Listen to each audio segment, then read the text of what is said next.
السلام عليكم ورحمة الله. waxaan salaamayaa dhalinta sharafta leh ee karaamada leh ee akhlaaqda leh ee wanaagsan waan ku faraxsanahay maanta inaan ka soo qayb galo halkan inaan maanta aan ku kulano aad iyo aad baan ugu faraxsanahay 6666 aayadaha quraanka kariimka idinku salaamaya salaan ka bacdi hal geeraar iyo hal gabay baan rabaa halkan inaan ka sheego gabayga garnaqsi baa la dhahaa geeraarkana aragtida halgamaaga la dhahaa gabaygan ku horeynaya saban guluf colaadeed socdood gaada filanayso adoo geel waraabsanayo meel galshaa jooga haday guuta niman soo direen gaarka ka qabato adiga geel jirkaagii hadaad gurata aakayga oo dhufays intii la isu galo gumcu meefleeyay adigoo gadood kacay markay geeyda ololeysa ganitaanka shishka ah haduu nabar ku soo gaaro ninkii inanta ka guursaday ee jiifay garabkaaga hadii uu galgaladkii baxsado oo gurigi ceeb geeyo markaa geedka kuu xiga baa lagu gurgurtaa ee gabalkii haduu dhaco ayadoo la isgaraacayo gabagaba habeenka haduu geel socon waayo waagu markuu guduuto oo nin iyo geel la kala soocay gurmad culus hadii laba qabiil xaruntii soo gaadho Greenhof hadii la isla dhaco gan iyo baaruud le colkaagii gabraarsaday haduu boqorku guuleeyo oo ragii gobaad soo dhacsaday geegidii ka qaado adoo geedan xoog badan ku wada xaruntii aad gaadho geesaaska dhiilada haday gabadhii soo raacdo hadii aad gu iyo dhowr bilood galaysa meel waara ilmuhuna cuntada ka guro oo gogosha ku qaada rabbi mahad ha gaadhe hadaad gudato baantaada adigoo gudoonki sidoo gaardi talinaya ninkii galabkii ka cararay ee qaada garan waayay haduu soo guntado oo rag dhaho xaaje ina geeyo odayaal gar weyn leh iyo haduu guurti soo kiciyo waxa ninka adiga ka gaya adoon garb wagleelayn gar islaan markuu duul aqli leh gogol ku faaleeyo gadabkii inuu jabay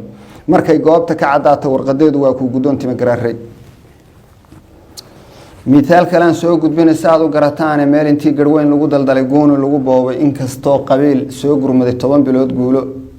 inkastoo qabiil soo gurmaday 10 bilood guulo oo gaariyaal soora iyo geelba lagu aasa meel gacantiisa ruux aadamo sibir ku gaarsiiyay ceeb loo garwaaxeedsado iyo godob un mooyaane inaan dahab intuu ruux ka gado golo la keenaynin nin garaad ku deeqsi ah anoo gabana ii sheeg guul la waayay oo maal fakaday oo la isku soo guuray haduu geelu ka luma hadaa tooma kore gaadha garyartaada weysada ee garabka ku saaran yaaba laga guneeyaa naflaha oon ku gubayaa galbiyeysan oo hara oo gacmo waaweyn leh oo gaariyaal booyada iyo geelba ka cabaayo sodo awrageedii awada iyo maata gubanaysa dadan oo gayaan iyo xigaal daadsan gacankaaga oo gogol intay ku dhigteen galabta ku yeedhay oo ku yiri haraad loo gooyay naga gunee meesha oo caawa ka guuraya oo galab caraabaya ninka yiri intuu soo guntaday waan garnaqan maanta baraarkayga geedaha ku jira awrtu guri mayso geelaygan dhalay waa waxaan gaari karin ceelka meeshan haday iga go'dana guri kari ma yahay galaafan hooyoy adaa maanta geedee gadabkii inuu jabay markay goobta ka cadaato waxa ninka adiga kaagay adoo garab wagleelayna gar islaan markuu duul aqli gogol ku faaleeyo gadabkii inuu jabay markay goobta ka cadaato warqadeedu waa ku gudoon tima garaare gabaygaas halkaas ku jooga aragtida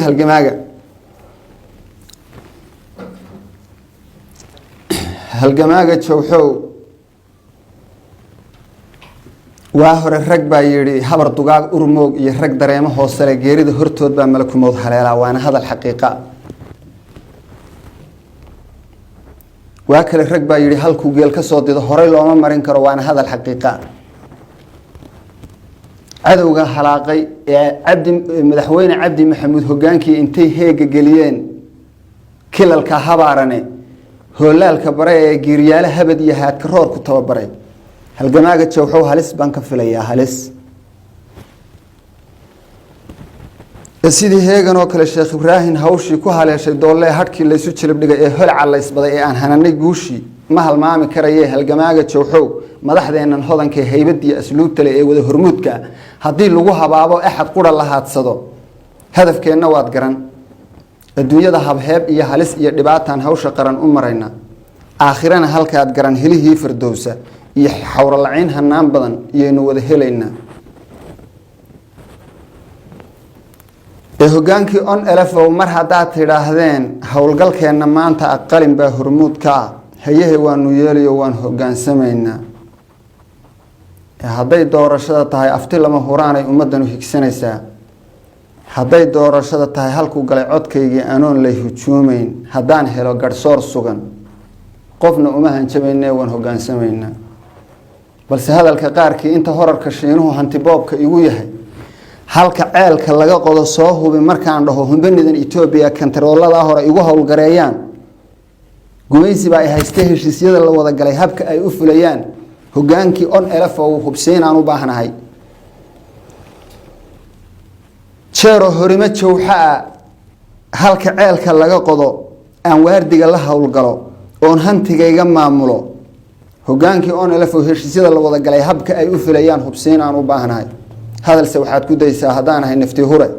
heer meel ka foofiya hala igama lumayaan ninna dollar kama helo hawl ganacsi kuma jiro hadafkaygu waa laba inaan hore naftayda iyo gobannimo inaan helo weeye.